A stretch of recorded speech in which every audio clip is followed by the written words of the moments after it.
The air was thick with tension as the survivors strained to listen for any sign of danger. Suddenly, a guttural howl echoed through the stillness, freezing them in their tracks. Panic spread among the group as they realized what that haunting sound meant. A werewolf was on the prowl. The werewolf, a creature more terrifying than the zombies themselves, had been infected with the same virus that had unleashed the undead upon the city. Unlike the mindless zombies, the werewolf retained its predatory instincts and cunning intelligence, making it an even deadlier threat. As the survivors fumbled for weapons, the distant howls grew louder, signaling the beast's approach. The night was punctuated by the echoing footsteps of the werewolf, each thud sending shivers down the spines of the survivors. Emily felt a cold sweat break out on her forehead as she clutched her makeshift weapon, a sharpened piece of metal salvaged from a nearby construction site. She exchanged a glance with Jake, a former police officer whose haunted eyes betrayed the trauma of the apocalypse. The werewolf emerged from the shadows, its eyes glinting with malevolent intelligence. Its fur was matted and stained with the blood of its victims, and its claws scraped against the pavement as it prowled towards the survivors. Emily's heart pounded in her chest as she whispered a prayer, knowing that the werewolf was the least of their worries. The city had been plunged into chaos when a top-secret government experiment went awry. A virus designed to enhance human strength and resilience had mutated into something far more sinister. Those infected became ravenous, mindless zombies, spreading the contagion with a single bite. The government, in a desperate bid to contain the outbreak, had sealed off the city, leaving its remaining inhabitants to fend for themselves. The werewolf, a once human victim of the virus, had become an unintentional weapon. Its bite not only transformed humans into werewolves but also accelerated the zombification process. The government, realizing the catastrophic potential, had labeled the city a lost cause and left it to rot. The survivors, trapped within the city's confines, had formed a fragile alliance in their fight for survival. Emily, driven by guilt over her unintentional role in the outbreak, had taken it upon herself to find a cure.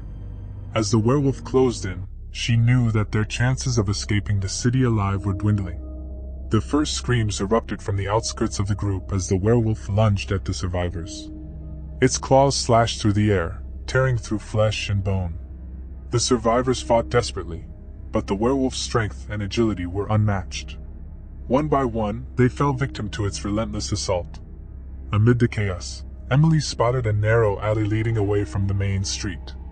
She grabbed Jake's arm, her eyes pleading for him to follow. The two of them sprinted towards the alley, narrowly escaping the werewolf's deadly grasp. As they ran, Emily's mind raced, formulating a plan to not only evade the werewolf but also uncover the secrets behind the viral outbreak. The alley twisted and turned, a labyrinthine maze that offered a temporary respite from the werewolf's pursuit. Breathing heavily, Emily leaned against a cold brick wall, her eyes scanning the dimly lit surroundings. Jake, his face etched with determination, stood guard, ready to face whatever horrors lurked in the shadows. Emily's mind flashed back to the research lab where it all began. The government had commissioned her team to develop a groundbreaking serum that would enhance human abilities and create super soldiers. In their pursuit of perfection, they had unwittingly unleashed a nightmare upon the world. The virus had mutated beyond their control, spreading like wildfire and turning the city into a graveyard. The only hope for the survivors was to find the original research data, the key to understanding the virus and, hopefully, finding a cure. Emily knew that hidden within the sealed-off city were the answers to questions that could save or doom humanity. With a renewed sense of purpose, she and Jake navigated the labyrinthine streets, dodging both zombies and the relentless werewolf. The city, once a thriving metropolis, now resembled a post-apocalyptic wasteland. Abandoned cars lined the streets, and the stench of decay hung heavy in the air. The survivors moved in shadows, aware that every noise could attract the attention of the undead or the werewolf. Emily's determination wavered at times, but the faces of those she had lost fueled her resolve. As they delved deeper into the heart of the city, signs of the government's desperate attempts to contain the outbreak became more evident. Makeshift barricades, abandoned military vehicles, and ominous warning signs marked the boundaries of the quarantine zone. It was a chilling reminder of the city's isolation, a prison where the infected and the uninfected alike were condemned to a gruesome fate. The pair stumbled upon a dilapidated building that bore the remnants of a government seal. With cautious optimism, they entered, hoping to find clues that would lead them to the elusive research data. The interior was a dimly lit labyrinth of abandoned offices and research laboratories. Papers fluttered in the stale air, and the distant moans of zombies echoed through the empty halls. As they explored the facility, Emily's eyes fell upon a locked door marked with a faded biohazard symbol. With a sense of trepidation, she approached, her gloved hand trembling as she inserted a keycard salvaged from a nearby office. The door creaked open, revealing a sterile laboratory that seemed frozen in time. Rows of neatly labeled vials lined the shelves, each containing a sample of the mutated virus that had plunged the city into chaos. In the center of the room, a computer terminal flickered to life, displaying a password prompt.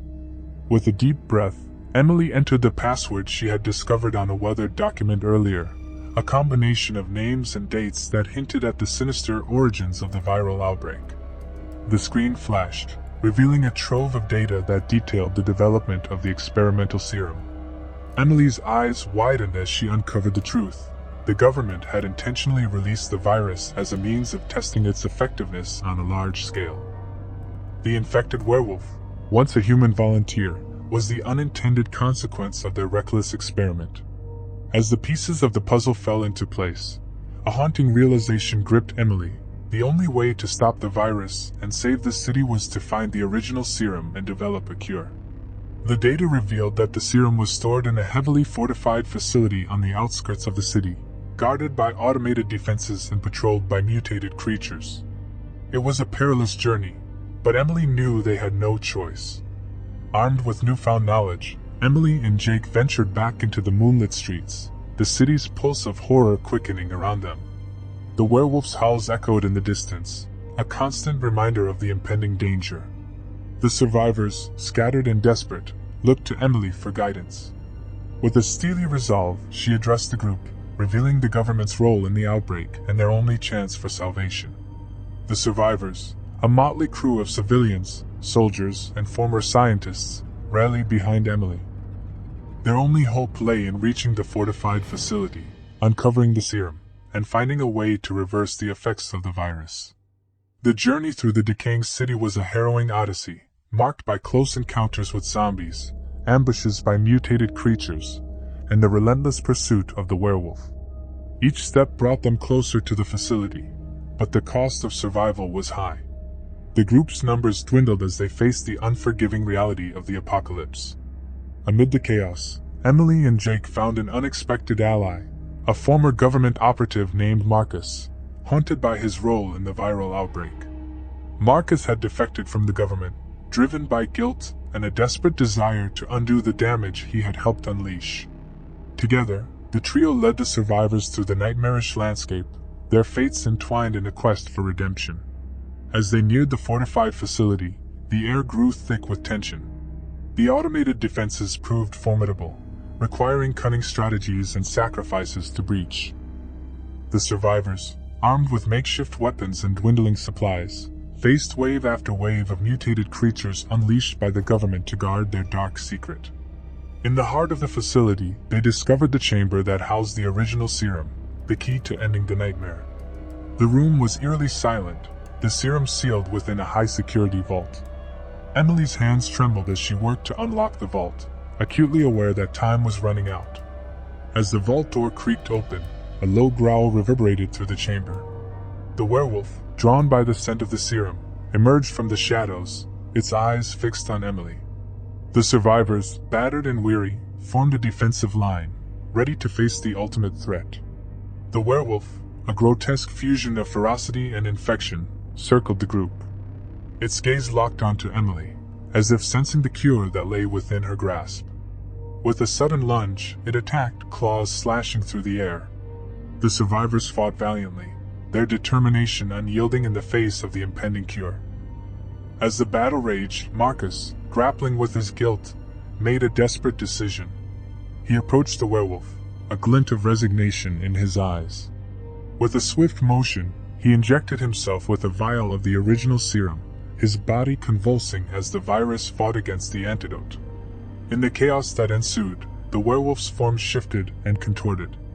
The once malicious creature convulsed, its fur receding, and its snarls replaced by guttural cries of pain. The survivors watched in awe as the werewolf transformed into a human, the original victim of the government's experiment. The newly human figure, Marcus, stood among the survivors, his eyes filled with remorse and gratitude. The serum had not only cured him of the werewolf infection, but also restored his humanity. With a nod to Emily, he acknowledged a debt he could never fully repay. As the survivors secured the original serum, Emily couldn't shake the weight of responsibility that rested on her shoulders. The cure was within their grasp, but the city still teetered on the brink of destruction. The government's betrayal had left scars that ran deep, and Emily knew that their fight was far from over. Together with the reformed Marcus and the resilient survivors, Emily led the charge to distribute the cure and reverse the effects of the virus. The city, once a graveyard of despair, saw glimmers of hope as the infected returned to their human selves. The survivors, scarred but unbroken, forged a new beginning in the ashes of the apocalypse. Yet, as the city slowly began to heal, Emily couldn't shake the haunting realization that the government's experiment had left a lasting impact. The world beyond the sealed city remained oblivious to the horrors that had unfolded within its confines. The survivors, armed with the truth and a newfound resilience, vowed to expose the government's sins and prevent history from repeating itself. As dawn broke over the once tormented city, Emily stood among the survivors, a symbol of hope against the backdrop of destruction. The werewolf, once a harbinger of terror, had been transformed into a catalyst for change. The scars of the apocalypse would forever mark the survivors, but in their unity and defiance, they found strength to face an uncertain future. And so, as the city breathed a tentative sigh of relief, Emily gazed into the horizon, the weight of responsibility etched in her eyes. The moon, a silent witness to the horrors that had transpired, cast a soft glow over the survivors, a reminder that in the darkest of nights, even the most terrifying monsters could be conquered.